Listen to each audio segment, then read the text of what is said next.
Son las 22 horas con 56 minutos, hora 23 ya ha comenzado. Comenzó con esos resultados de la jornada de hoy de la división profesional del fútbol boliviano. Nos ocupamos ahora de otros temas que desarrollaremos a lo largo de los siguientes minutos. Por ejemplo, el perdonazo, la denominada ley del perdonazo. Un trámite, un proyecto de ley que ya concluyó su etapa en la Cámara de Diputados y que ingresó a su etapa final en la Cámara de Senadores. ¿Cuál es el objetivo de este proyecto de ley? Estimaciones del gobierno dan cuenta que actualmente la deuda tributaria en el país asciende a 29.900 millones de bolivianos, incluyendo intereses y multas, por lo que la nueva normativa, esa ley que ha sido denominada como del perdonazo tributario, busca recuperar al menos un 20% de ese monto, un monto muy alto, lo reiteramos, 29.900 millones de bolivianos. No dejaremos de ocuparnos de la crisis de la justicia, del Ministerio Público y del funcionamiento del aparato judicial a raíz del caso Alexander. Nuevos entretelones, comentarios que han surgido en distintos sectores del país, un tema de actualidad que va a permitir, de acuerdo a muchas autoridades, quizás vislumbrar algunas reformas que de verdad son urgentes para un sistema que está descompuesto en la mayor parte de su estructura. Los familiares del doctor Jerry Fernández han insistido en la necesidad y la viabilidad de su liberación. Recordemos que la próxima semana, el lunes, se va a realizar una audiencia en la que posiblemente se disponga la libertad condicional del acusado. Un tema que no deja de generar información, lo ha hecho en este jueves. Estamos en jueves y en los jueves les presentamos reportajes especiales sobre temas de actualidad. Hoy nos ocuparemos de la negligencia médica. En el país se habla de negligencia jurídica, incluso de negligencia política, pero quizás la más frecuente en los medios es la que corresponde a la negligencia médica. Desde luego tendremos las dos visiones del tema. La que corresponde a quienes acusan a algunos médicos de una práctica indebida, mientras los médicos también tienen, desde luego, una palabra que decir. Conoceremos las dos versiones, antes un reportaje especial que nos permitirá profundizar datos en torno a este tema. Y desde luego invitamos a ustedes a participar a través de las redes sociales mediante su criterio en los temas que les hemos propuesto.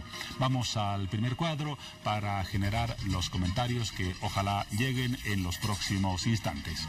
El cuadro dice lo siguiente: los contribuyentes pueden pagar hasta el 28 de febrero del siguiente año sus deudas con una condonación de hasta el 90% de la multa, una de las facetas de la ley denominada del perdonazo tributario. Uno de los temas, ya lo destacamos al principio, en hora 23.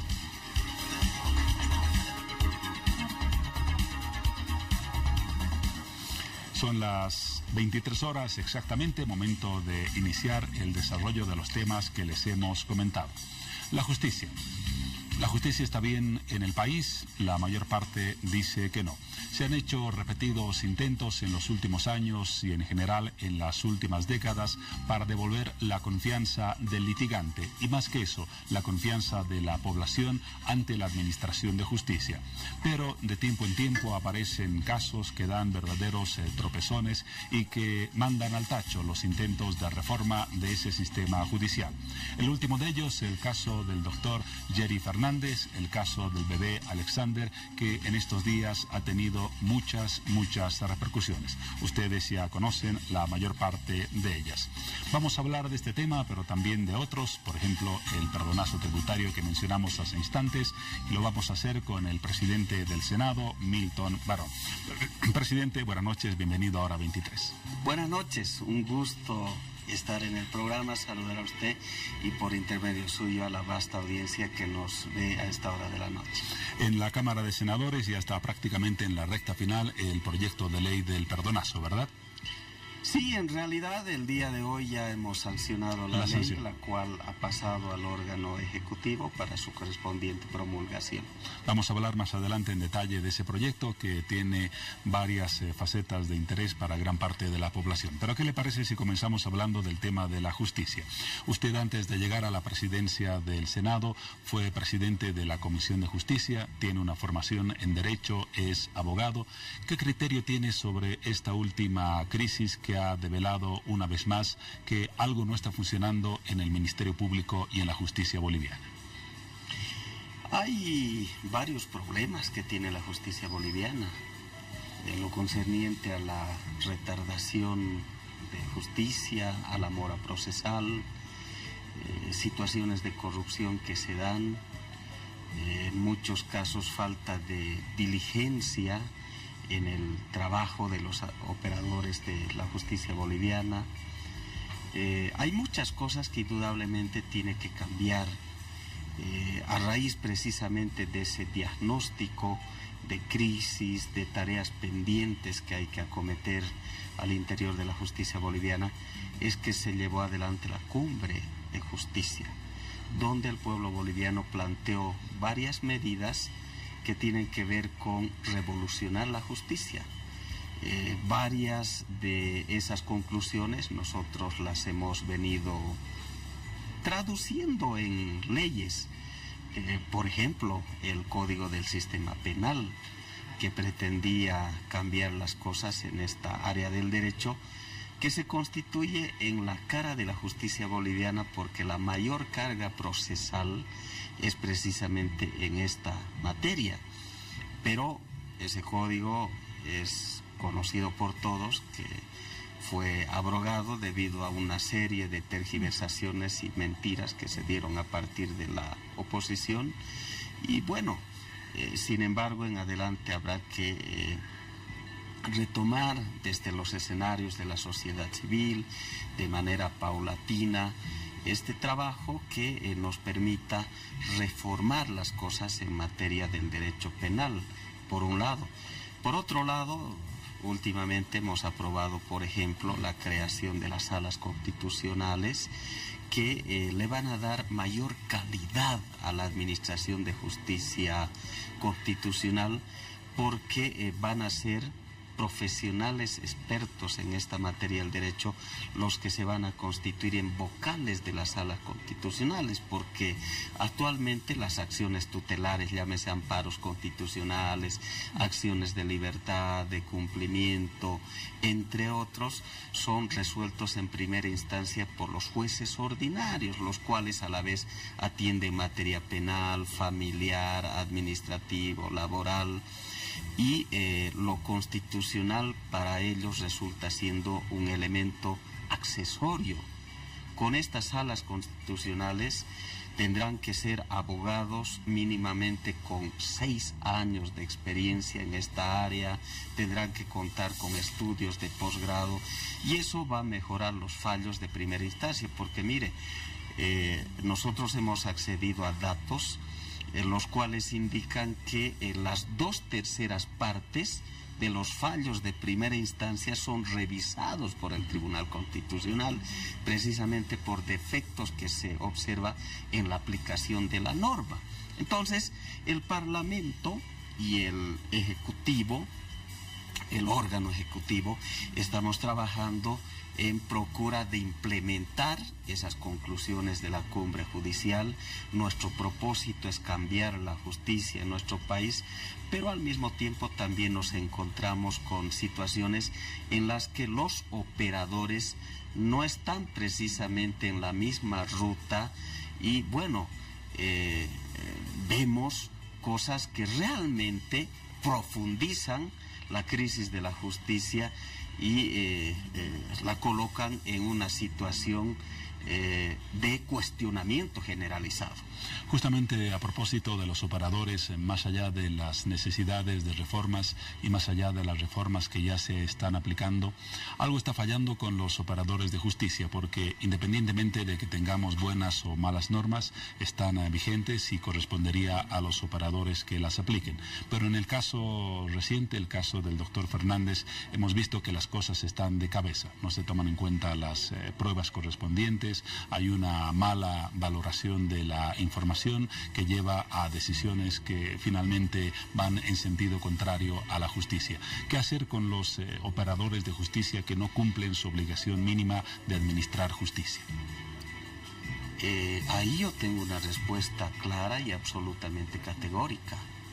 Aquellos operadores de justicia que no trabajan con transparencia o que no aplican el derecho tal cual debe ser, no solo que tienen que ser procesados, sancionados disciplinariamente, sino que inclusive deben dejar el Poder Judicial. Está claro que el tema de la justicia es un servicio que la ciudadanía debe recibir, y me refiero al mundo litigante, en términos de un trabajo eficiente, eficaz, apegado al derecho, y donde se garantice absoluta transparencia. Muchos consideran que la injerencia del poder político en la administración de justicia, mediante designaciones que de alguna manera no son transparentes, mediante influencia en posibles fallos, mediante recomendaciones, son las razones que verdaderamente afectan la credibilidad de los propios operadores de justicia y de la justicia en sí.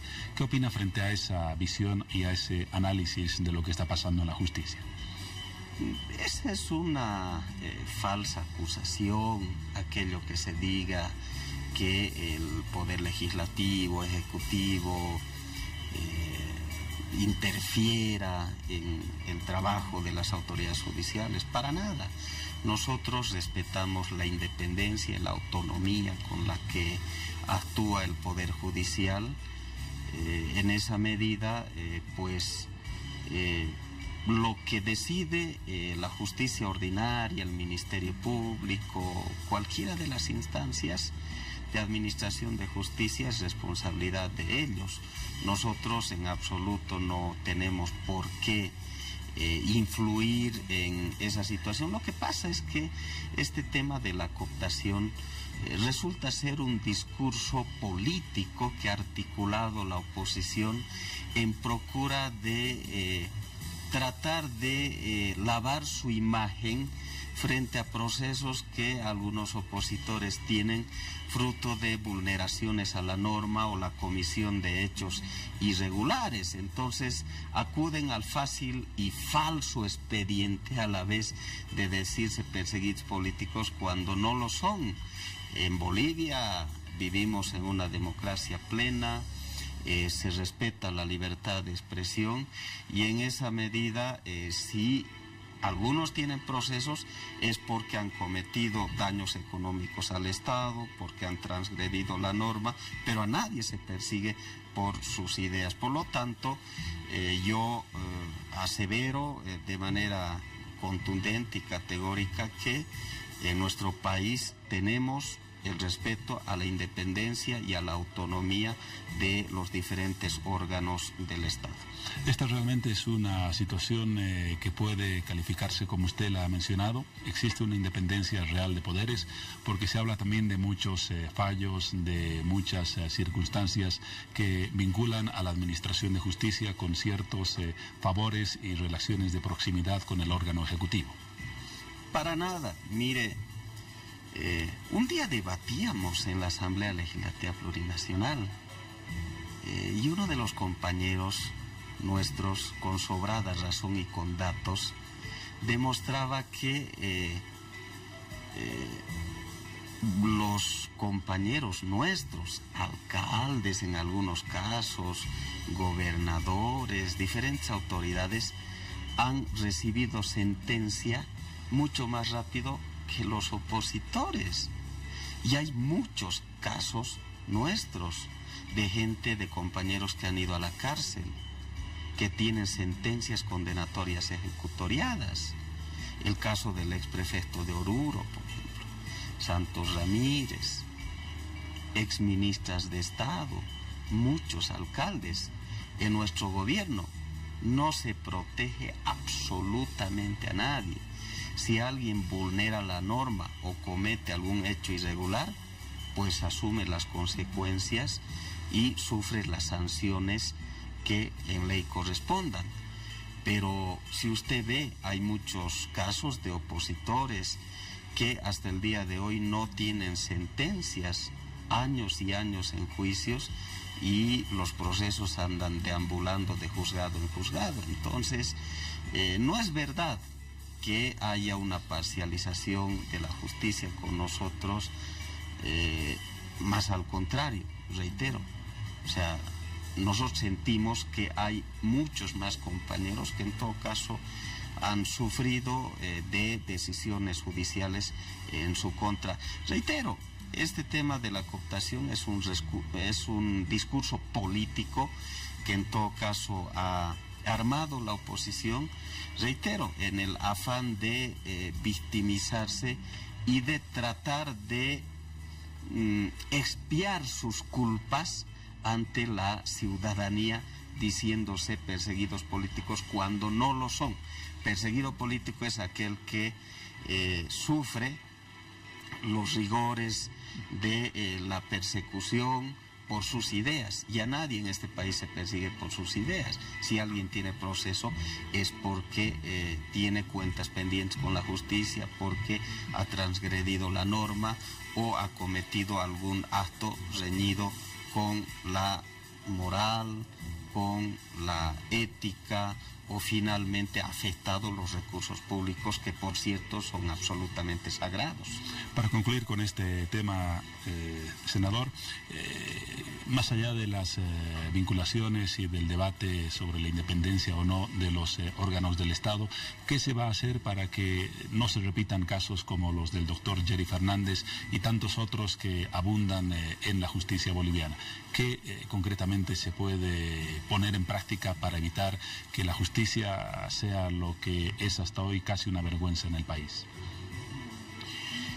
Mire, yo creo que una buena medida de controlar la calidad de los fallos judiciales es implementar las auditorías jurídicas. Ahí sí, los jueces, los fiscales van a tener que hacer un trabajo prolijo, apegado a la norma y transparente. Pienso yo que, por ejemplo, esa es una interesante medida que a manera de política pública se puede encarar en adelante.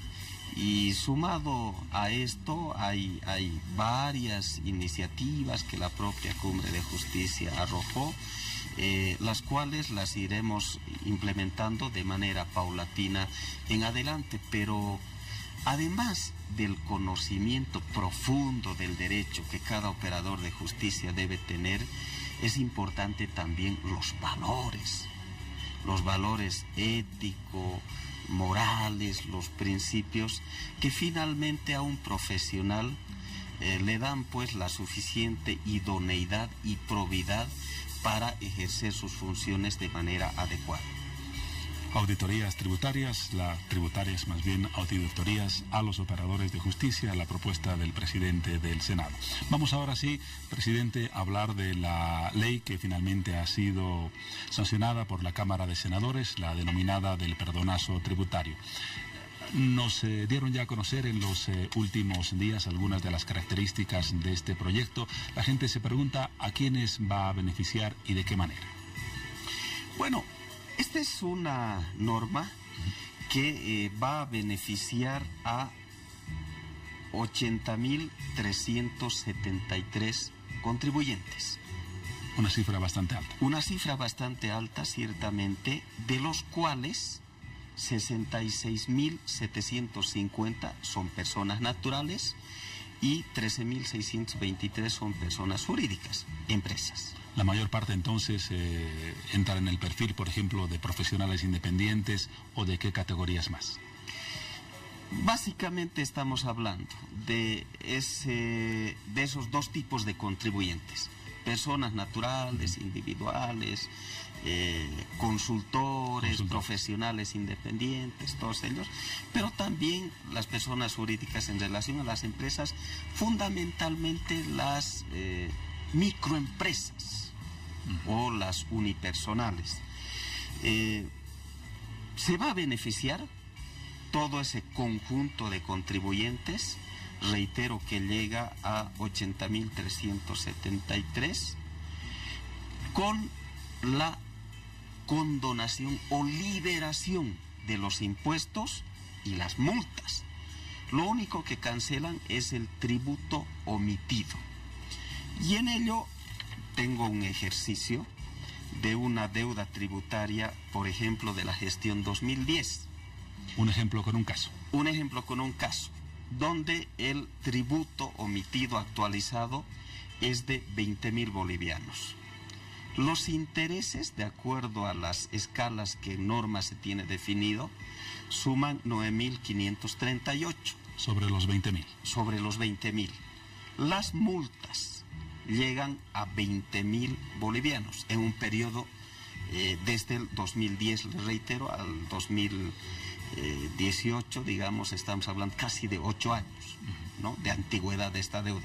Mire, en ese caso, entre los intereses y la multa, más el tributo omitido, suma 49.538. Más que duplicada la cifra de la deuda original. Más que duplicada, exactamente.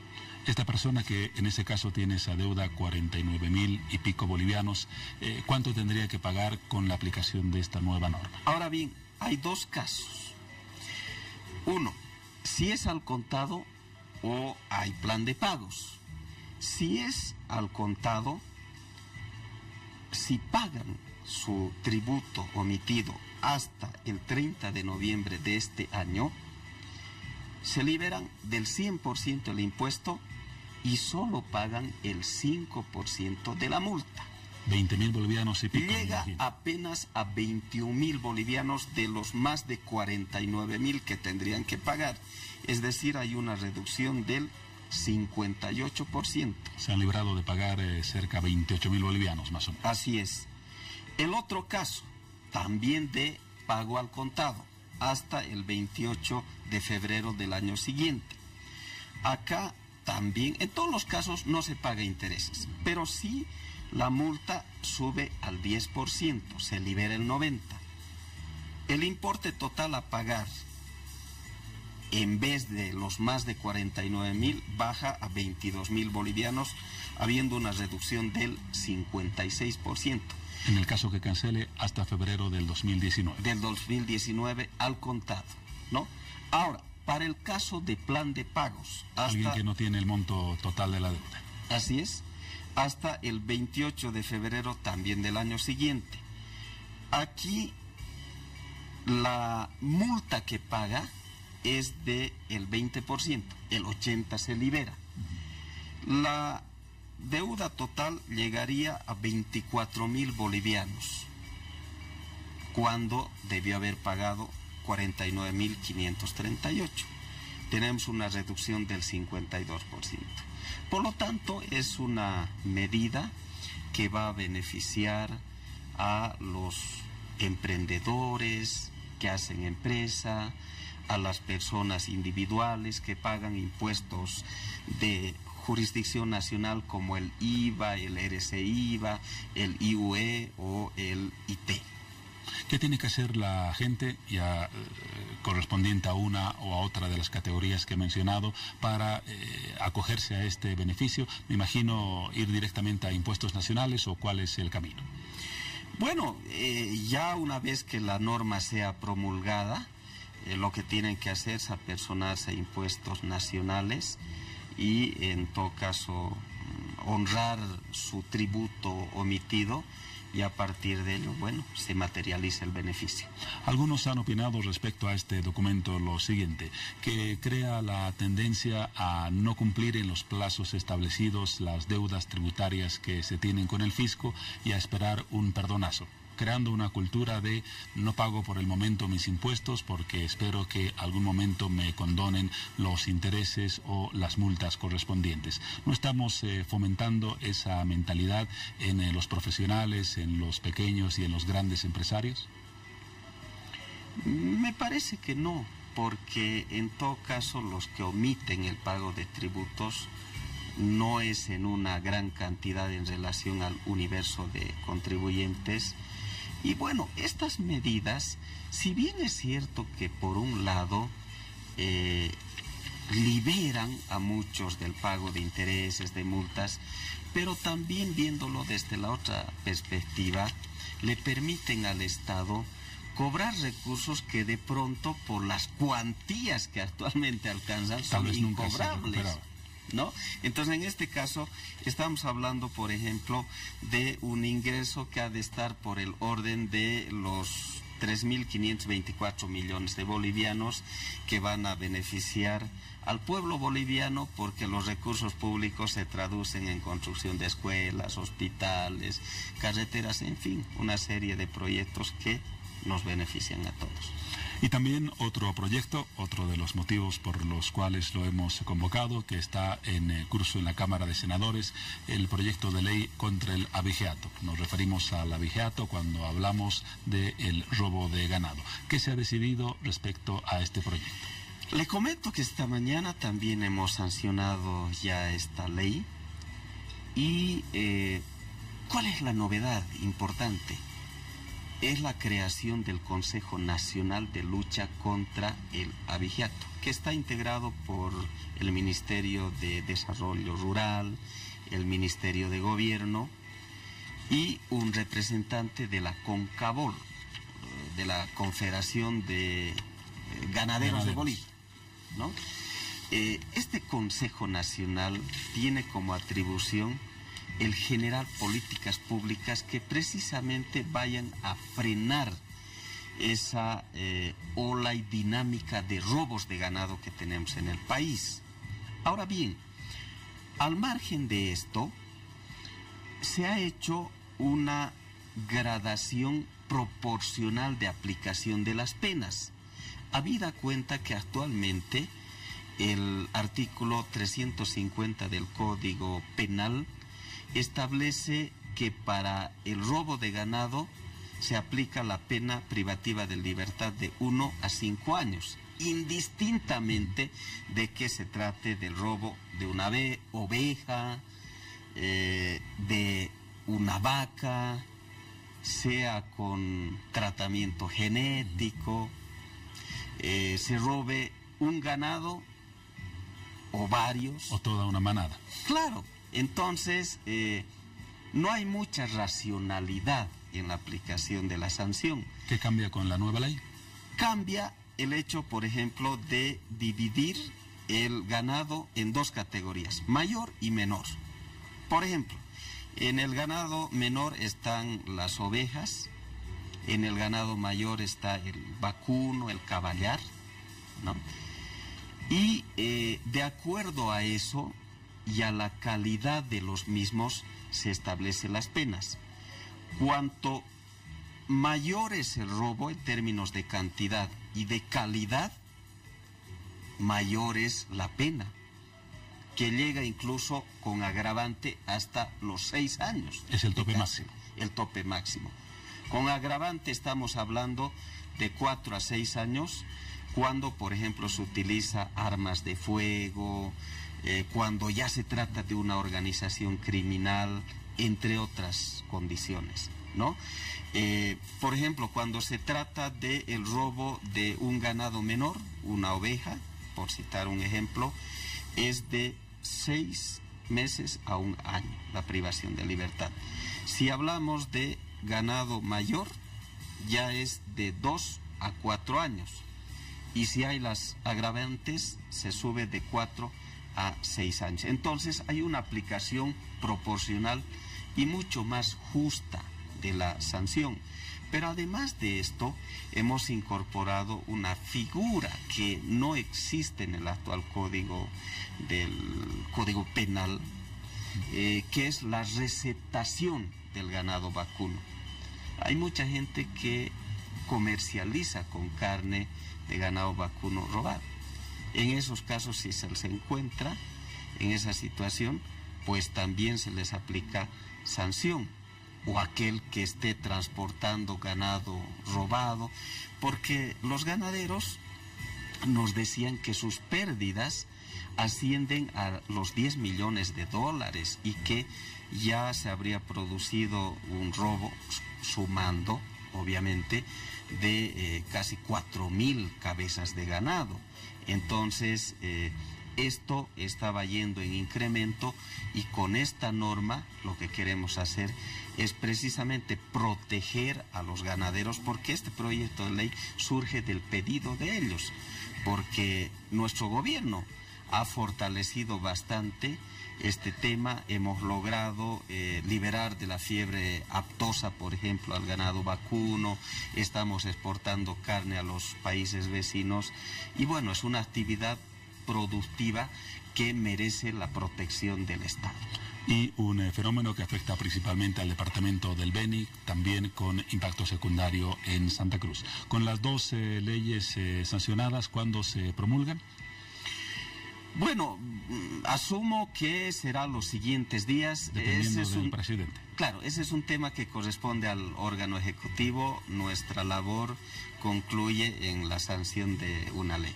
Así es. Gracias, presidente del Senado, por la información de las dos leyes que han sido sancionadas en esta jornada, y también por lo que significa la valoración, esa propuesta de auditorías jurídicas que me imagino va a ser parte del debate para reformar la justicia, un deseo tan postergado pero a la vez tan necesario en el país. Sí, es una tarea que tenemos que acometer. La justicia debe cambiar. Debemos tener en Bolivia una justicia oportuna, una justicia transparente, una justicia que tenga como operadores a los mejores hombres o mujeres abogados o abogadas. El deseo de todos que ojalá se cumpla muy pronto. Gracias, senador Milton Marón, presidente del Senado, por su presencia en Hora 23. Ya estaremos pendientes de otras actividades del Senado y temas no van a faltar desde luego para comentarlos en este escenario. En todo caso, soy yo el agradecido. Muy buenas noches, hasta otra oportunidad. Será hasta pronto. Vamos ahora a un paréntesis en Hora 23 para seguir luego con el reportaje especial que hemos preparado para esta jornada, el tema negligencia médica, la visión de un sector y de otro, desde luego como corresponde a un tratamiento responsable. Unos instantes y seguimos.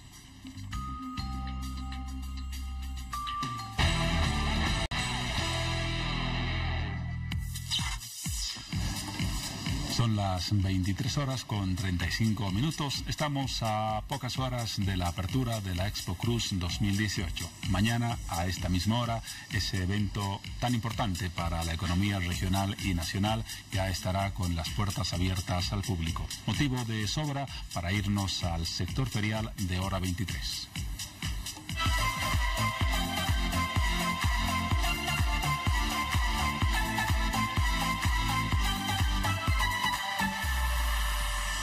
Y como en todas las jornadas, desde el principio de esta semana, se encuentra con nosotros Mariel Soukup en Santa Cruz para contarnos las novedades de este evento. ¿Cómo estás, Mariel? ¿Qué tienes preparado para hoy? Así es, Juan Pablo, buenas noches a toda Bolivia. Estamos a tan solo horas de iniciar lo que es la feria más grande del país, la Expo Cruz 2018. Abre sus puertas mañana al público a las 6 de la tarde. Y para conocer un poco más de los últimos detalles, tenemos la siguiente nota. Vamos a verla. Falta un día para el inicio de la feria más grande de Bolivia. Entrega de stands y limpieza forman parte de los últimos detalles antes de vivir la inauguración. Los stands que están dentro de los pabellones tenemos un avance ya más del 90% de entregas. Fuera de los pabellones estamos ultimando los detalles.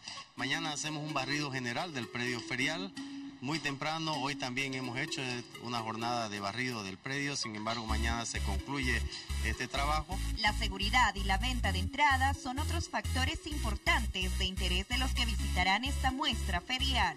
Nosotros estamos trabajando planificadamente también con la Policía Nacional, la Policía Militar, la unidad de tránsito. Es de aplaudir el trabajo que se está haciendo con todas estas unidades. Vamos a tener casi 800 efectivos policiales, militares, y esto sumado también a la gendarmería, ¿no? Que vamos a tener el apoyo muy importante del municipio, y comentarle a la gente que desde muy tempranas horas de la tarde ya tendremos la vía de la avenida Roca y Coronado de una sola vía de tránsito de vehículos, que estamos dando la posibilidad de que la gente pueda comprar entradas vía online con la aplicación que va a estar disponible en todas las plataformas desde mañana. Y las novedades en la 43ª versión del Expo Cruz beneficiarán a todo el que ingrese. En el ferial de Bolivisión le adelantamos algunos detalles. Nosotros estamos expectantes también por conocer quién será este primer visitante. A este primer visitante nosotros le entregamos un pase para los 10 días de feria y representa a todos los visitantes que vamos a tener durante los 10 días del evento. Es una vagoneta que será sorteada el último día entre todos los visitantes. Primera vez que hacemos este tipo de sorteo, obviamente todo regulado bajo y fiscalizado con la AJ. Vamos a tener Wi-Fi robusto en zonas específicas y sin costo para los visitantes, como el patio de comidas, como el parque central. La invitación es para toda la población. La Expo Cruz 2018 espera a cada uno de ustedes. Y por otro lado, la Expo Cruz también tiene belleza, y la inversión que las azafatas realizan en su aspecto personal tiene un precio. Vamos a ver la siguiente nota. Para estar hermosas todas las noches de Expo Cruz, las azafatas pasan horas en el salón de belleza. Se realizan increíbles peinados y necesitan tomarse su tiempo para terminar su arreglo y deleitar a todos los visitantes. Pero, ¿cuánto invierten las modelos? Conversamos con la joven Valentina Mercado, de 20 años, quien nos dio una referencia de cuál es el costo de sus arreglos personales. Bueno, ¿cuánto invierte usted, mejor dicho, en el salón, en su arreglo personal? Estamos hablando de maquillaje, estamos hablando del peinado, además de la vestimenta. La vestimenta corre por el tema de la empresa, y el arreglo personal sí va a mi cargo. Entonces, el maquillaje en sí está mínimo 130 bolivianos, creo. Y más el peinado, si es algo sencillo, viene a salir un total de 200, 250 bolivianos diarios. Sí, contar, y vale el transporte, ¿no? Porque vale el taxi, es otro gasto, entonces se invierten nomás. Pero tenemos ayuda de las empresas, entonces todo es cuestión de llegar a un acuerdo. Entonces igual el transporte corre por cargo de la empresa, entonces yo ahí no gastaría. Pero no todas las azafatas tienen el tiempo necesario para pasarlo en el salón de belleza. Ese es el caso de la joven Valentina, quien tiene que atender a su pequeño Fabián de tan solo 8 meses. Ya hablé con mi hermana, que va a ser la encargada de quedarse con mi bebé, porque tengo mi bebé chiquito de 8 meses. Entonces ella se va a quedar, yo voy a ir al salón en las mañanas, me lo voy a dar de niña buenita para que no se arruine el maquillaje ni el peinado. Sí, es mi caso, porque como le digo, tengo un bebé de 8 meses, entonces me preparé en el CrossFit con dieta, hace 4 meses estoy con dieta, entonces ya vamos yendo. Es una inversión también, sí, hay que cuidar mucho la silueta, entonces creo que he bajado, creo que estoy bien, así que no, tranquila, no. Es así como las azafatas se preparan para la Expo Cruz 2018, y la inversión que realizan, la cual al finalizar los 10 días se multiplica de manera increíble.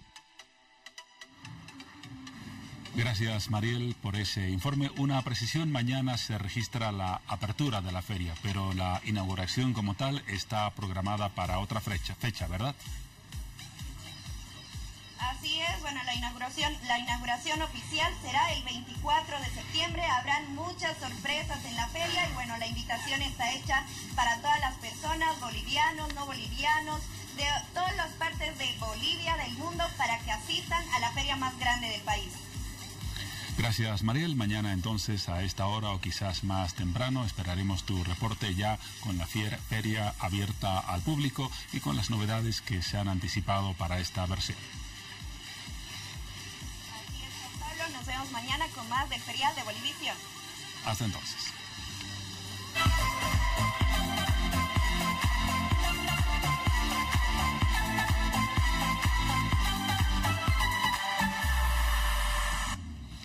Vamos ahora al sector que también anunciamos al principio de hora 23. Estamos en jueves, y los jueves dedicamos parte de hora 23 a un reportaje especial.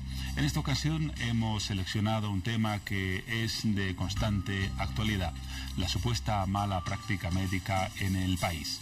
Tenemos dos invitados con quienes vamos a dialogar más adelante. Se trata del doctor Juan Guerra, director del Instituto de Gastroenterología Boliviano-Japonés, y también del señor David Inca Apaza, presidente de la Asociación contra la Mala Praxis y Negligencia Médica de Bolivia. Con ellos comentaremos lo que vamos a ver a continuación. Se trata del reportaje que ahonda sobre las facetas de este problema. Presentamos entonces la nota y luego estamos con nuestros invitados comentando el alcance de ese trabajo periodístico.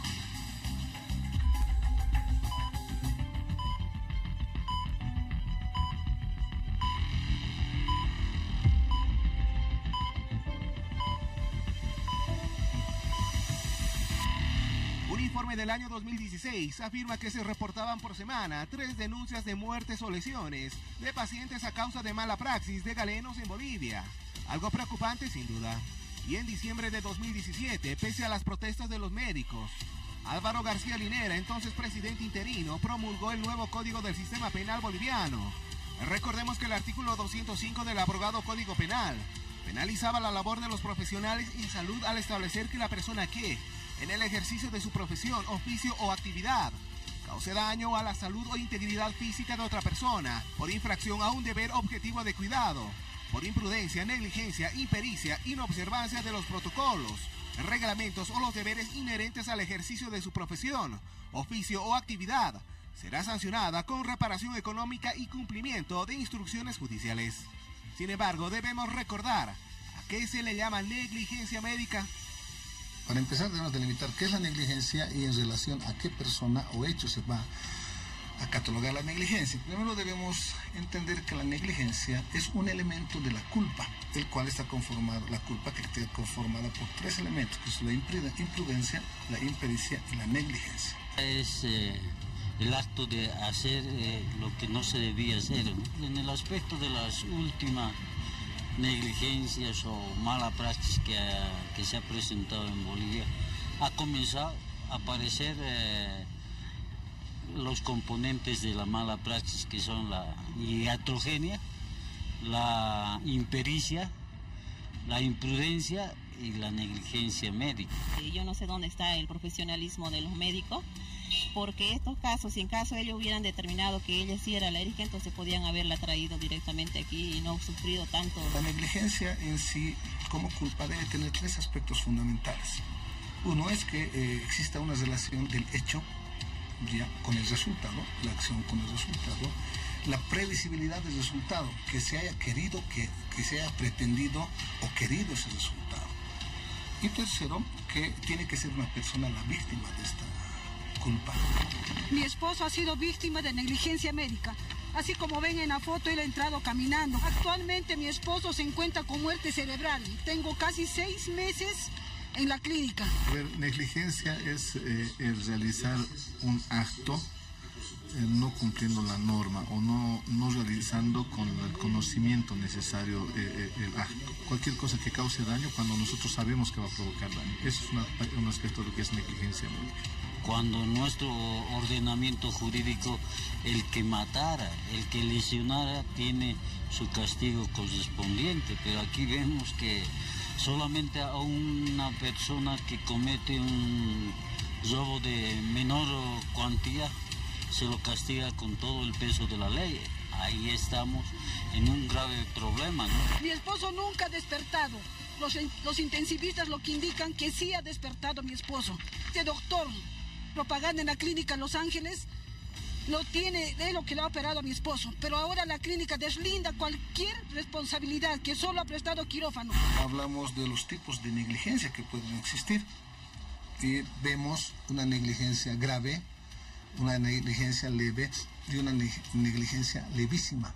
La impotencia al no saber qué hacer acarrea muchas veces dolor y tristeza cuando uno es víctima de negligencia médica. El caso de doña María nos hace pensar en que una mala praxis puede causar heridas no solo físicas, sino también psicológicas. Fui a una consulta porque tenía un sangrado, bueno, el periodo de la mujer, pero que se me prolongaba. Y el médico me dijo solamente que yo tenía un mioma en el cuello del útero. que él haciendo un pequeño raspaje podía solucionármelo. Incluso él me da el precio de 2.200, me dice, y que va a ser rápido y que me pueda ir después a la casa. El día de la cirugía entré a mediodía y cuando desperté no era así. Desperté a medianoche en mi sala, estaba ya con sondas y todos los tubos que había, y quería orinar y no podía. Mi mamá, que estaba a mi lado, me dijo, orina, estás con sonda, no te preocupes, puedes orinar por ahí. Yo decía no, y gritaba por el dolor, no quiero orinar. Y se acuerda que me llevaron al baño y no podía orinar. Y de ahí pasó y me empecé a hinchar. Me había hinchado bastante. Mis familiares comunicaron a los médicos de turno. Y el médico que me hizo la cirugía, el ginecólogo, solamente vía teléfono dijo que no podía venir, que estaba muy cansado. Y dijo que tenían que esperar hasta el día siguiente. La mayoría de las personas que sufren maltratos no se queja porque sabe que va a terminar en cero, va a perder el tiempo, va a perder dinero. Lógicamente comienza a aguantar y llevar esta cruz que es terrible, ¿no? La mayoría de los casos son por fallas humanas, parecería que los médicos no van a matar, yo sé, no, nadie se levanta a matar, pero también se levantan sin ganas, sin voluntad para hacer su trabajo como debe ser. Yo creo que no es eso parte de la negligencia, eso es parte de la vocación de cada profesional. Y la vocación no puede confundirse con negligencia médica, la mala voluntad no puede confundirse con negligencia médica. Yo creo que esto es la vocación que cada profesional debe tener. Y yo creo que esto es una función que tienen que cumplir las universidades. Que él, como un profesional en cualquier área, sin entrar específicamente al tema de la negligencia médica, debe tomar las previsiones para esa actividad profesional que está realizando. El día siguiente convocaron a un ecógrafo, el urólogo. Vino y me revisó, pero él vino a mediodía. Ya se imagina, casi 12 horas o más, 17 horas que dicen que no salía el orín. Y en esa ecografía que vio el doctor, que no nos habían comentado por completo, pero después nos enteramos, resulta que el ginecólogo me engrapó los uretres de los 2 riñones, de ambos riñones. Los cortó, me sacó el útero cuando estaba dentro, lo que habíamos acordado. Me perforó la vejiga, me lesionó el intestino grueso, me lastimó el ano. Estaba en terapia intensiva ya, no puedo salir. Ya después, para que me salgan a cama, he estado sedada bastante tiempo con medicamentos muy fuertes, con drogas que compraba mi esposo. ¿Cuál es la diferencia entre la negligencia grave y leve? Que la negligencia grave no es aquella actitud, aquel acto realizado por cualquier persona que no ha tomado las previsiones para el ejercicio o acto que estaba realizando. Y en cuanto a la negligencia leve, es que en una primera instancia se ha tomado esas previsiones, pero no con la seriedad que debería hacerse para evitar esos resultados. Existen muchos casos de negligencia médica registrados en nuestro país. Algunos de ellos ya llevan más de 3 años en etapa de investigación. Sin embargo, ¿cuáles serían las causas o los motivos para que exista negligencia médica en Bolivia? Una actualización permanente, después de una mala formación académica, en la enseñanza privada y en la enseñanza pública, influye decididamente. El médico, el cirujano, necesitaría que esté al lado tuyo otro cirujano. Y hoy día no se cumple eso, o sea, hay falta de recursos humanos. Hoy día en la mayoría de los hospitales públicos, en los hospitales, en lo que es la parte de la seguridad social, entras a operar con el residente y tienes que hacer la acción con el residente, una persona que no tiene la experiencia necesaria. El derecho, como la medicina, son ciencias de constante evolución, entonces se necesita profundizar en el conocimiento y en la actualización. Cuando vas a un juicio en la responsabilidad y tú dices, no había cirujano, y el juez te dice, ¿por qué no ha exigido que haya cirujano? Porque no hay recursos humanos. Por lo tanto, eso es algo que está pasando en el país y es la falta de insumos, de recursos humanos, de equipamiento. Hay cirugías donde las pinzas no tienen la función que deberían, por el desgaste que sufren y porque las autoridades o la parte de las gerencias no hacen un recambio de lo que es este material, ¿no? Imagínense, vamos a decir falta de equipamiento, un caso que ya llega hasta el repudio. Hace 4 años atrás, en el Mundial de Brasil, estaban jugando Holanda-Argentina. Entonces los médicos, por gozar de ese espectáculo, han permitido que mueran trillizos. Sin embargo, una de las mayores quejas es cuando un paciente se dirige a otro nosocomio, luego de haber sido atendido primeramente en otro centro de salud y por otro médico. Hace exámenes en la clínica nuclear, me hace ecografías, me hace todo ahí. Como hizo los exámenes, ya la caja se alarmó, dijo, no lo podemos atender. A esta señora le han destrozado en otro lado y nosotros no vamos a asumir. La señora corre riesgo de perder la vida, tiene una infección crónica. El informe médico, según denunció en su momento doña María, y quien también nos muestra cómo lo está viendo en pantallas, indica que los errores en los que incurrieron los médicos quienes la atendieron fueron verídicos. Ellos aceptan que me han colocado los catéteres y me han hecho la vístula, me han cortado, me han engrapado. Este ginecólogo, la parotomía, se encuentra uréteres obstruidos por ligaduras distales. Accidental, ponen ellos. O sea, lo que me engrapan fue accidental. Yo digo, ¿acaso no son médicos profesionales? Porque en el informe del urólogo dice que entra a ponerme los implantes de los catéteres y a cerrar fístulas, dice él en su informe. Pero si él me ha cerrado la segunda cirugía, ¿por qué seguía abierto? Por otro lado, si bien existe negligencia médica, es causado por algunos médicos, de igual forma, debemos reflejar la labor ardua de muchos otros galenos. No, este es un trabajo titánico. Había expresado usted que hay un trabajo sacrificado. Evidentemente sacrificado.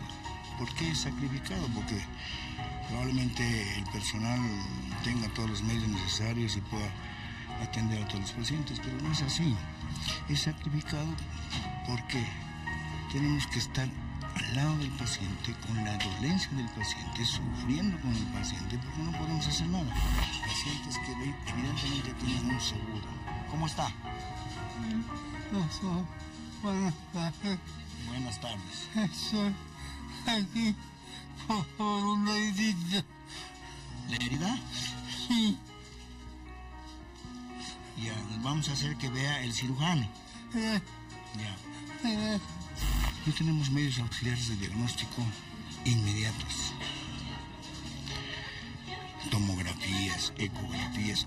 Pero me dirá alguna gente, pero si tienen una sala de imagenología donde hacen radiografías, donde hacen ecografías, sí, existe, pero no tenemos el tomógrafo.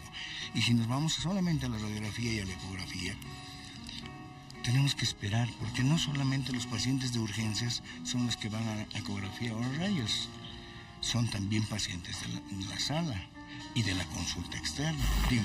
NN, doctor, TEC severo, está con Glasgow de 5/15, no tenemos familiares, nos ha llegado transferido de la asistencia pública en mal estado general, para buscar a algún familiar que lo reconozca. Ya. Si ustedes, por favor.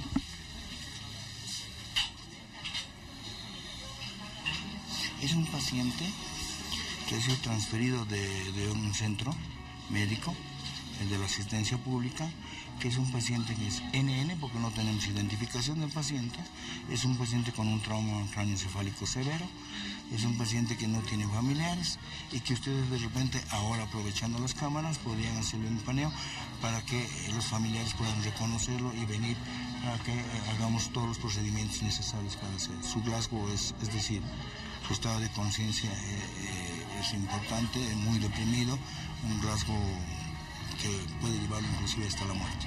Ya está pendiente, por ejemplo, de los laboratorios. ¿Qué? Esto está pendiente. ¿Dónde está tu familia, mami? Ya. Estamos solicitando laboratorios de exámenes de ecografía, ¿ve? Para que pueda hacerse el manejo necesario, determinar el diagnóstico y la conducta definitiva de la paciente. Hoy en la mañana central, ¿no? Anoche. Desde anoche estás en el piso. Si ustedes ven, ahí está todo en el piso, pero quiere seguir ingresando más pacientes. Le digo, venga señor, ¿dónde? Hay otro hospital, hay otros centros médicos donde puedan manejarlo temporalmente hasta que nosotros tengamos unidades disponibles y podamos atenderlo. A veces son intransigentes los familiares porque piensan que no los queremos atender y eso no es cierto. Y la gente realmente nos viera cuál es el trabajo del médico en un servicio de emergencias donde no puede haber un aspirador o no puede haber hilos de sutura o no puede haber realmente las condiciones necesarias. Estamos actuando negligentemente porque estamos haciendo cosas sin tener los elementos necesarios. Por lo tanto, así actuamos en Bolivia, así actuamos los médicos. Y gracias a Dios tenemos a alguien que allá arriba nos cuida mucho y pues las cosas nos salen bien. Lo que pasa es que ¿cómo podemos atender en forma tan inhumana? Para mí es una atención inhumana, en el piso, en un centro de tercer nivel, en el hospital más grande del país. Imagínense tenerlos en el piso.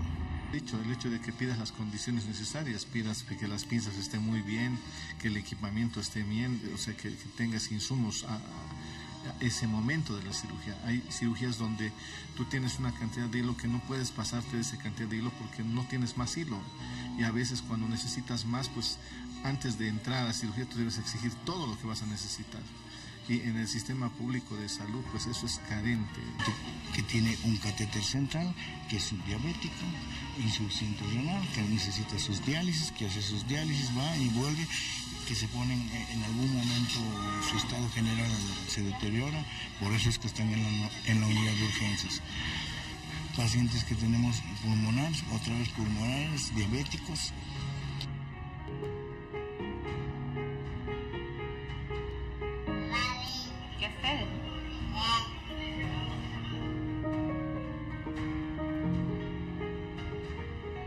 Pero recordemos el caso del niño Sebastián. Aquí muchos salieron a señalar al propio Galeno, quien operó al menor. Sin embargo, otros criticaron a la deficiencia del centro oncológico donde se realizó la cirugía. El pequeño Sebastián, de tan solo 3 años, lleva poco más de 1 mes y medio internado. Primero fue llevado al hospital japonés por 1 semana y posteriormente se lo trasladó al oncológico, donde se realizó la operación para extirparle el riñón con cáncer. Pero esta intervención no salió como se esperaba. Les va a parecer un poco extraño que un activista por los derechos de los pacientes tenga que hablar en esa... Pues nosotros buscamos justicia, no buscamos revancha. En ese sentido, yo creo que el médico es víctima de un mal funcionamiento del oncológico. Ahora, no todos los médicos son negligentes. Hay médicos de reconocida capacidad. En el mismo hospital de clínicas tenemos excelentes profesionales. Yo no quiero generalizar a los médicos. Hay muy buenos médicos que me han salvado la vida, que gracias a un médico estoy ahora aquí hablando. Hay médicos que conocí recién que me explican lo que ha sucedido y lo que podemos hacer. Es justificar. Existe una probabilidad de que estén sobresaturados en la atención de pacientes. ¿Qué dice la norma, la OMS, la OPS? ¿Cuánto tiempo debe dedicarse a cada paciente para hacerle una consulta? Y si tomamos todo ese tiempo para un solo paciente, en la caja vamos a ver que tienen cualquier cantidad de consultas. ¿Por qué las consultas son diferidas hasta el próximo mes? Sin embargo, un factor importante y que en la mayoría de las veces no se la toma en cuenta son las diversas reacciones que cada paciente tiene ante cualquier tratamiento. Es más, también hay que hasta considerar al propio paciente. Usted y yo somos diferentes. Usted puede cicatrizar en un tiempo establecido, yo en mayor tiempo. Mi cuerpo puede reaccionar, mi organismo puede reaccionar fácilmente a los medicamentos y usted no. Entonces tengo que cambiar de medicamentos. O sea, hay una idiosincrasia individual que también hay que considerar. O sea, no solamente es, a ver, se opera este paciente, se le da sus medicamentos y está todo listo. No es cierto. porque tenemos que esperar hasta la respuesta del propio paciente.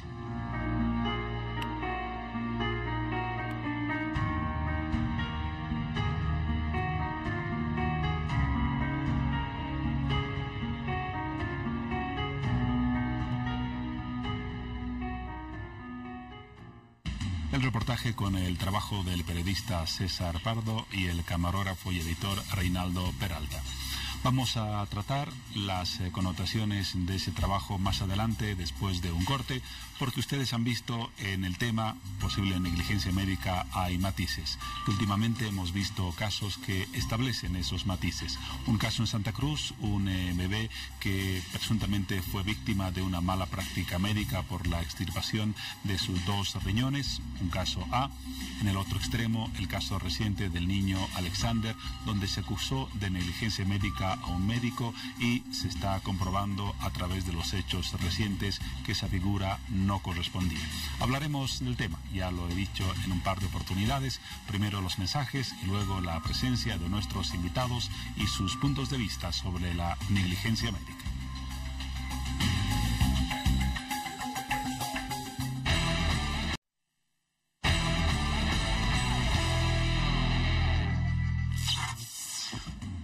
Vamos entonces a los comentarios y al análisis del reportaje que les presentamos en el anterior sector de hora 23. La negligencia médica.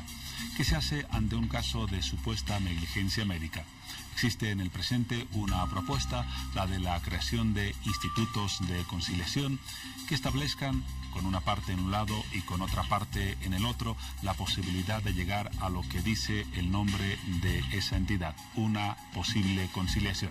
Vamos a comenzar hablando de este tema a propósito del tema macro que hemos presentado. Ya comentaba que se encuentran con nosotros el doctor Juan Guerra, director del Instituto de Gastroenterología Boliviano-Japonés, y también el señor David Incapaza, presidente de la Asociación de Víctimas de Mala Praxis y Negligencia Médica de Bolivia. La bienvenida a ambos.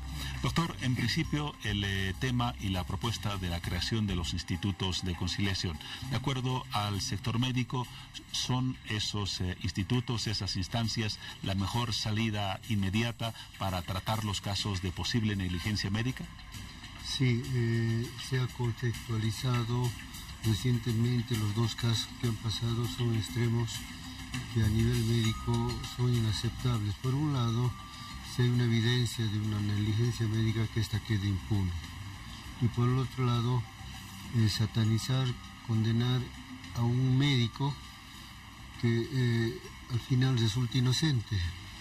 Estos extremos se evitarían poniendo en vigencia estos institutos de conciliación con personas que realmente tengan la formación necesaria, que sean institutos del instituto que tome el caso con equilibrio de parte de los médicos y de las eventuales víctimas del accionar médico. Actualmente estos institutos no existen. ¿Cuál es el procedimiento brevemente que se sigue ante, por ejemplo, la denuncia de un posible caso de negligencia? Bueno, cuando esto funcione y ya se está practicando, lo primero que por norma se debe hacer es una auditoría interna institucional, luego la auditoría externa, y en este caso, no habiendo un instituto de conciliación, ya se puede se pasa a hacer el tratamiento del tema a nivel judicial, con las connotaciones que todos conocemos, porque el accionar de la justicia realmente ahora deja mucho que desear. No se hace un ejercicio científico de la profesión. El médico está susceptible a extorsión, y cuando un médico que ha cometido una negligencia médica tiene dinero, se borra absolutamente todo, y ese dinero no llega a solucionar parte del problema que esa víctima de negligencia podría haber tenido. Más adelante vamos a hablar del tema del tratamiento que hace la justicia de este tipo de casos. Pero respecto al tema de la creación de los institutos de conciliación, la asociación que usted preside está de acuerdo con esa posibilidad, con esa medida que abriría la posibilidad de sentar a ambas partes ante una especie de tribunal independiente para definir las consecuencias y la salida de un posible caso de negligencia? El Instituto de Conciliación está ya normado en la Ley 3131 y en su reglamento también. Las determinaciones que salga de este instituto tienen que ver en el sentido de verificar si se cumplió o no cumplió las normativas nacionales de atención médica y los protocolos técnicos de atención médica. Bolivia tiene 24 normativas, 11 relacionadas a las normas nacionales y 13 relacionadas a los protocolos. Entonces, ¿cuál es la función del instituto? No es prevenir la negligencia médica, ¿sí? Es identificar el porqué de la negligencia médica, producto del no cumplimiento por omisión, en este caso, de algún profesional en salud, la omisión de uno de estos protocolos o de estas normativas. Pero sí sería una salida aceptada por ambas partes para tratar posibles casos de negligencia. Nosotros estamos aceptando en tanto y en cuanto sea un ente imparcial. Y justamente la experiencia de muchos de nuestros hermanos que han padecido este acto de negligencia han ido, lo que decía, han asumido el procedimiento de las auditorías interna y externa. Pero ¿qué ha pasado en las dos, sea interna y externa? Son los mismos galenos que se autoevalúan. Y por lo tanto las resoluciones o las determinaciones finales del informe resultan ser que los galenos o los profesionales en salud quedan totalmente deslindados de toda responsabilidad administrativa y civil, y resulta a veces muy paradójico que el paciente es el que se ha causado todos los daños de negligencia. Entonces, en los casos de auditoría médica, por lo que señala el señor Apasa, ¿existen tribunales de carácter independiente o, como lo está mencionando, hay cierta parcialidad de los médicos con sus propios colegas? Bueno, en este momento eso no está normatizado correctamente y se puede llegar el caso que un médico pueda ser juez y parte en una situación, pero como ya ha mencionado el compañero, en la instalación de estos institutos se va a velar por la imparcialidad, por la no injerencia de la gente que está implicada. Es gente que está científicamente preparada, y hay aproximadamente 60 profesionales que ya están en condiciones de integrar estos institutos, estos grupos de profesionales que en equilibrio con representantes de las víctimas pueden llegar a solucionar gran parte de estos problemas, porque hay algunas situaciones que sí se pueden resolver, pero eso requiere que haya una coordinación y no llegar a extremos de que un médico que ha hecho una negligencia evidente finalmente quede impune. O por otro lado, que un médico que no ha cometido una negligencia, ni siquiera intervenido en el problema, salga condenado. Las dos posibilidades de un caso. Señora Pasa, se ha mencionado en varias oportunidades que ante posibles casos de negligencia médica de parte de las supuestas víctimas existe un ánimo que llega incluso a la extorsión hacia el profesional o los profesionales acusados. ¿Se ha presentado esta figura con alguna frecuencia? Bueno, en la asociación en la cual yo presido no ha habido ese caso, sino más bien ha ocurrido el hecho de, hablamos de negligencia médica y también hablamos de negligencia jurídica, ¿sí? Y la negligencia jurídica muchas veces se da en el sentido de que el mismo abogado que era patrocinante de una víctima lleva toda la estrategia jurídica al otro abogado que en este caso representa a un médico, ¿no? Entonces aquí quien esquilma, podríamos decirlo así, al médico y al paciente es este grupo de abogados que aprovechan la circunstancia del acto de, en este caso, de negligencia médica. Casi estamos hablando de consorcios jurídicos dedicados a esta actividad. A esta actividad en el cual concretamente puedo dar datos de una de nuestras compañeras, justamente tenía el mismo caso de la señora que presentó, que fue a hacerse una tensión de la vejiga y resulta perforada la vejiga, y la hermana, la señora, ya estaba entrando a un proceso oral y resulta que todo su expediente desaparece y solamente lo tenía la otra parte, y el abogado quien le estaba representando habla en contra de la compañera y la hermana queda en total indefensión. Ahí vemos que ha habido concretamente delito por parte del médico, pero ha sacado a la señora dinero. Entonces, estos consorcios trabajan de esa manera y yo creo que aprovechan las circunstancias de negligencia médica que hay para aprovecharse. Ahora, estamos seguros, y en eso comparto con el distinguido doctor, hay médicos que hacen su trabajo lo más posible, ¿no? Pero también hay médicos que cometen errores al no cumplir los protocolos. Ante esa situación, doctor, muchas gracias, señora Paza. Ante esa situación, ¿los médicos sienten que en algunos casos son víctimas de presiones o extorsión de la parte demandante y de los propios abogados? Sí, eso es el día a día de nosotros.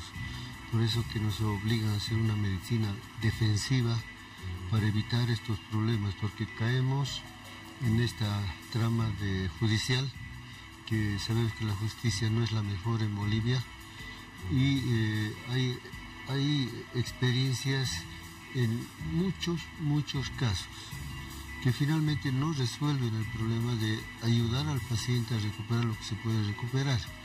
Es por eso de que estos institutos pueden llegar a ser la solución.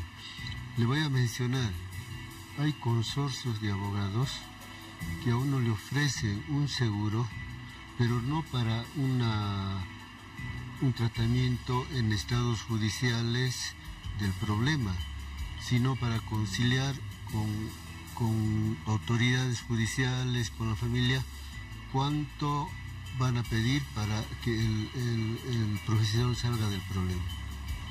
Entonces, a veces nosotros estamos obligados a tomar ese tipo de seguro, porque esto ya es día a día. Por eso es que nos da miedo, uno sale de la casa, no sabe si va a volver.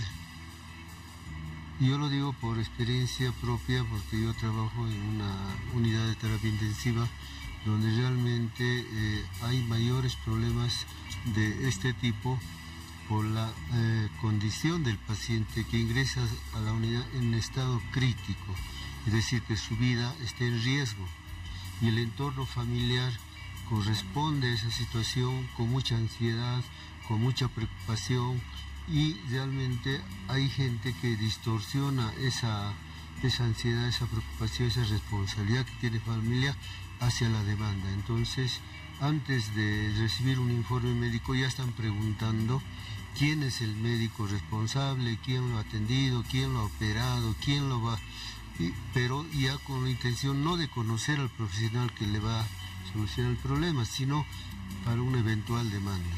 ¿Se presenta este tipo de casos, el que acaba de mencionar el doctor? Lo que el doctor menciona no es negligencia médica, ¿sí? Primero, está llegando, de acuerdo al ejemplo que da, es una persona que llega con accidente, ¿no? La función del médico en ese momento es salvar la vida, ¿no?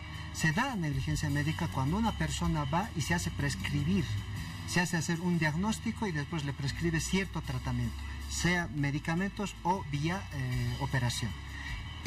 Ya en el momento de recibir los medicamentos o la operación, se le da un medicamento que no estaba prescrito o se le hace una operación, como en el caso del niño Sebastián, ya que ocurre todo lo contrario. Ahí sí hay negligencia médica y por lo tanto de eso tiene que ser responsable. ¿Pero hay algún interés en algunas familias de ver la posibilidad de una salida económica a una situación de una enfermedad de una persona, como mencionaba el doctor? En este caso, todas las víctimas piden justicia. no extorsión, no van a extorsionar directamente, porque lo primero que están pidiendo son documentos, y justamente las víctimas no tienen los documentos que el artículo 10 de la ley 3131 menciona. Dice, estos documentos, ¿cuáles son? El expediente, el diagnóstico, el informe, la receta, todos esos documentos, historial médico, quedan en resguardo y custodia de los médicos, y no tiene una copia las personas para poder decir, sobre la base de esto puedo, o la víctima puedo hacer la denuncia, y al no tener esos documentos automáticamente queda privado de hacer una denuncia en justicia. Y ahí también viene el tema de la auditoría. Si yo quiero ir a una auditoría y no tengo los documentos, por lo menos en fotocopia, ¿con qué puedo exigir un resarcimiento, en este caso en la vía conciliatoria, si no sé cabalmente sobre qué? Entonces, ese es uno de los temas por el cual reclamamos también en el tema de estas auditorías, donde dice, nosotros somos los técnicos, los profesionales, y ustedes no conocen nada de estos temas, y no podemos acceder a un acto de justicia porque no tenemos los documentos. El artículo 10 nos priva justamente de eso, y contradice la ley del consumidor en su artículo 33. Ahí dice, a solo solicitud, las clínicas, los médicos tienen que dar estos documentos. Entonces aquí hay un choque de dos leyes, una ley que dice es uso exclusivo, 3131, y la ley del consumidor donde dice a sola solicitud tienen que darse estos documentos. Matices que tienen que ver con una problemática muy amplia. Estamos ya por llegar al final de esta entrevista. Hemos tocado apenas algunos de los aspectos de una problemática que es más grande y más compleja. Pero para concluir brevemente, señora Pasa, si usted tuviera que demandar algo al sector médico de manera muy breve, ¿qué sería? Concreto es simplemente una atención humana con calidad y calidez. Es justamente lo que está faltando, y también el tema de no tratar al paciente como si fuese enemigo, es un ser humano. Solamente eso, y después todo lo demás puede llegar a un acuerdo en justicia. Lo ha dicho de manera muy clara y concisa. De su parte, doctor, ¿usted qué pediría ante las familias o ante las circunstancias que se presentan y que quieren vincular un tratamiento médico con un posible caso de negligencia? La demanda social nos exige responder lo que ha planteado el compañero. Nosotros sí estamos, desde que hacemos el juramento hipocrático, estamos en eso. De manera que estamos coincidiendo, y eso es un accionar que tenemos que coordinar para llevar mejor adelante la situación tanto de los pacientes como de los médicos. Estamos plenamente dispuestos a cumplir ese encargo social. Gracias, doctor, también por la brevedad y la concisión de ese concepto. Una vez más, el tema tiene muchísimas más variantes. Nos hubiera gustado tratar más, pero el tiempo es corto. Sin embargo, creemos haber abordado algunas de las facetas más importantes de este problema. Así que gracias al señor Pasa, gracias al doctor Guerra por su presencia. El tema está vigente. Planteamos desde luego un debate mayor y surgirán escenarios para ello. Una pausa y luego la parte final de Hora 23.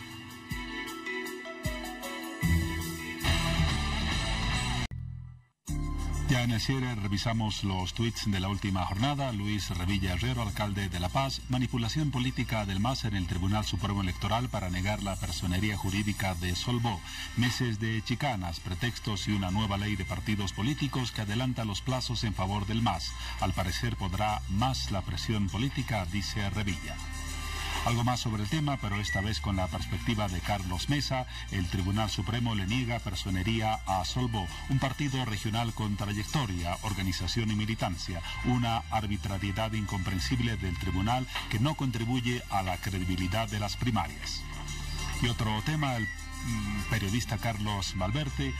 Acusaron al médico Fernández falsamente, mantuvieron la acusación y condenaron a un inocente. ¿Para qué? Con seguridad para tapar algo o encubrir a alguien. El poder del Estado no se activa de esa manera porque sí. ¿Qué pasó entonces?, pregunta Valverde.